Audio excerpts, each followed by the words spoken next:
Well, I've done a little work on my Ender 3. It had another filament explosion a couple weeks ago, and this whole area here where the fans are around the hot end was just a ball of plastic. And it took me a while to get it off, and when I did, I found my hot end was pretty much ruined. So I got a new hot end on Amazon, and I also decided to put a direct drive in here.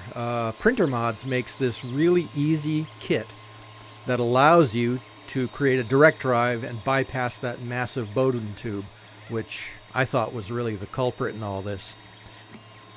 And you'll notice I also replaced the stock extruder with an all aluminum extruder I got on eBay, and that's working really well.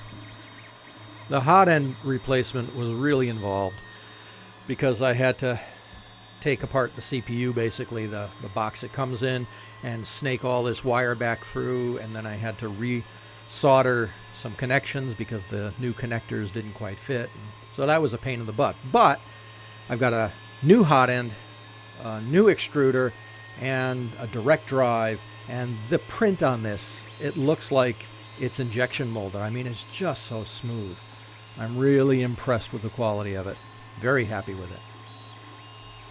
The only thing I didn't care for with printer mods was they give you a set of plastic clips that you're supposed to put zip ties through to hold the cable, and I wasn't really keen on that, so I'm still working out my own system for doing that. But outside of that, I'm very pleased with how this came out.